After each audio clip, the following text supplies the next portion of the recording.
Reiner, I'd love to start with you. What do you think of the game? I loved it. I think it's awesome. It's huge. It's a sprawling open world that's really welcoming, and it's a futuristic cityscape that you're going into. So it's not like a period piece like Rockstar does. You really do feel like you're going into kind of a dreamscape a little bit.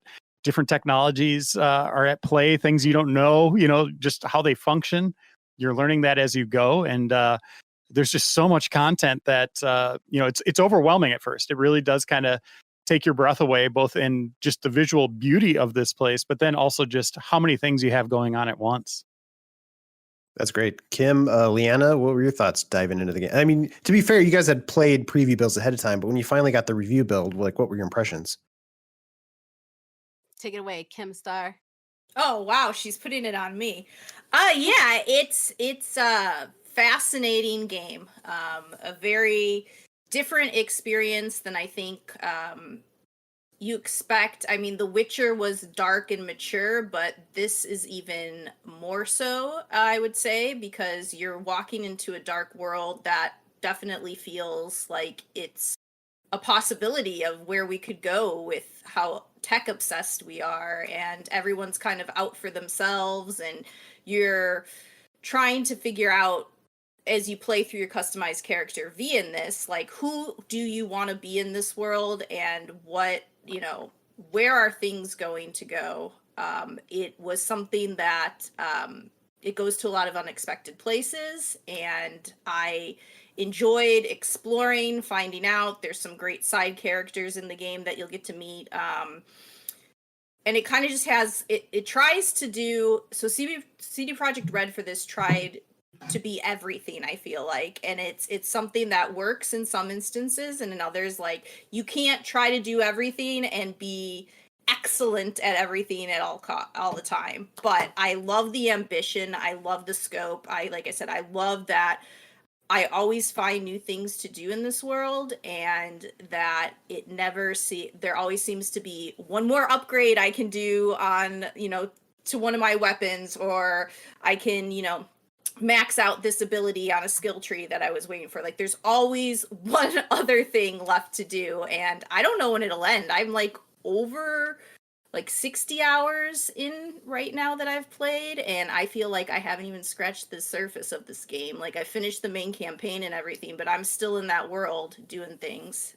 So you still want to keep playing even after finishing the campaign? Oh yeah. Oh yeah.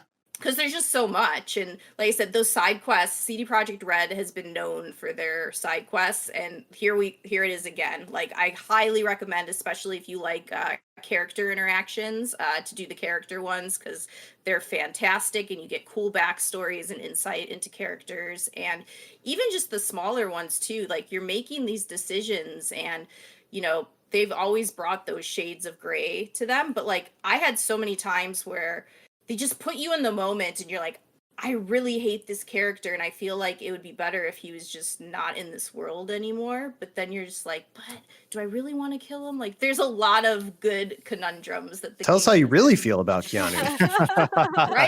Right? Keanu's a jerk great in this, by the way, but he is great. He is fantastic. Yeah. He's very complex.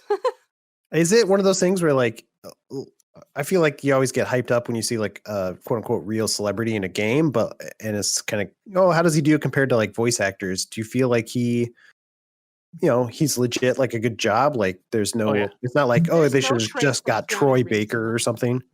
There's no trace of Keanu Reeves in this at all. Like, he did a really good job becoming Johnny Silverhand. At the same time, I think if it wasn't Keanu Reeves, people would hate his character.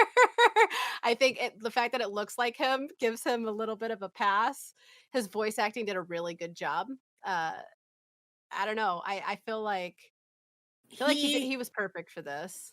He's a constant, by the way. Yeah. He really embraces his role as this, like, rocker, guy who's like, F the man, and I'm going to do what I want when I want, and no one can tell me what to do. And he's a big jerk, and it's kind of weirdly endearing as you go on, because also how his relationship and how you form that relationship with him as V gets really, really interesting as the main storyline ramps up and you have more narrative choices and how you want to pursue that. And I think Johnny learns a lot from you as V, and V learns a lot from Johnny. And I think it's a really good.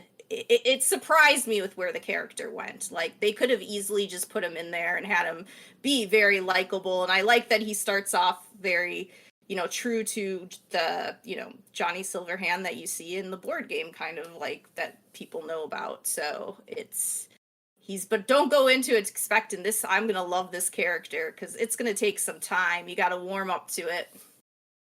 Yeah. And it's for people that don't know, he lives in your mind for most of the game.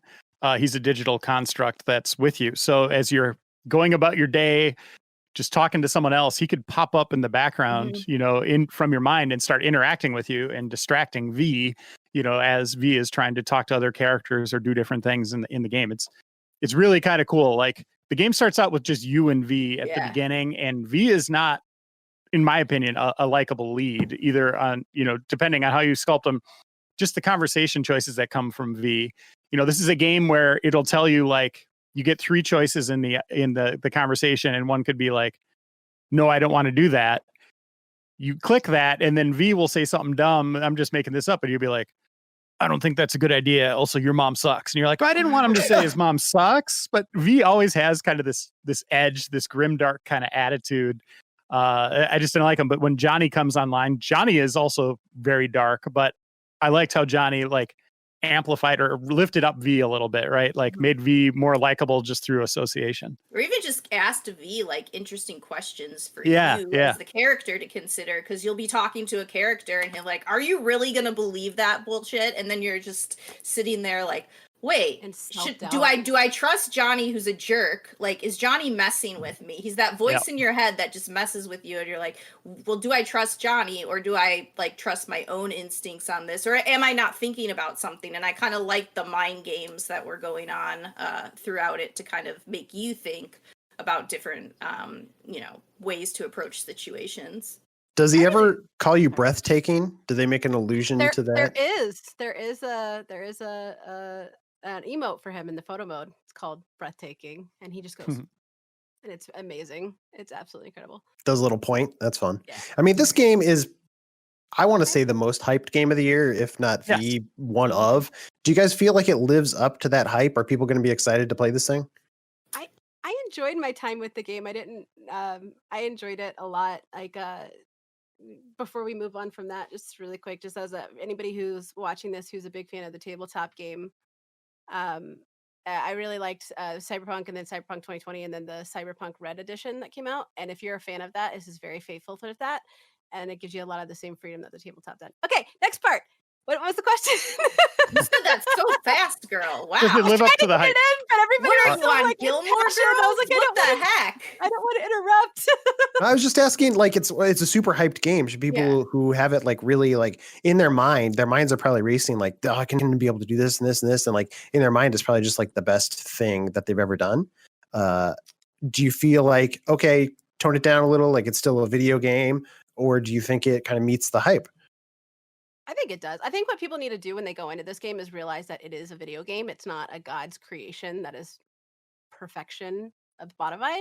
Yeah, that's Keanu Reeves. He's in the game. Yeah, that is Keanu. They already sectioned that out. But yeah, I mean, you're gonna, just like any massive game, you're gonna encounter bugs. You're gonna encounter some things that don't live up to the expectations. I think this game, because it's been so long in the making and we've had so many delays, that people are kind of putting it up on a higher pedestal, and in a lot of ways it really lives up to that. I didn't get what I was expecting to get out of the game. Like, I went into it thinking really that it was going to be like the future of open world games. Like, this is going to set the standard for open world games, and it didn't do that, and that's okay. Like, it was a very amazingly fleshed out open world game, but it didn't really do anything that hasn't already been done. And again, that's totally okay. Like, it was, that was kind of the expectation I had, but it was still done in a way that I didn't find that disappointing at all. And the fact that there's so much to do all the time. Like, I agree with Kim a lot in the way that this game really shines in its side quests.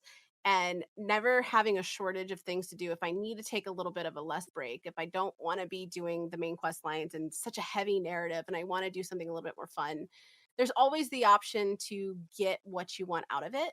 And I think that's really awesome. And then the fact that there's an incentive to play even after you beat it, I think people are going to really like. And that's something that people had hype for, of that it's going to be this ongoing adventure. And I think when the narrative length came out, when it was only like 20 to 30 hours, people were really disappointed, and that you shouldn't be, because just because the main campaign is that long is not indicative of that being the entire Yeah, it's only a fraction of what's all there for you to dive into.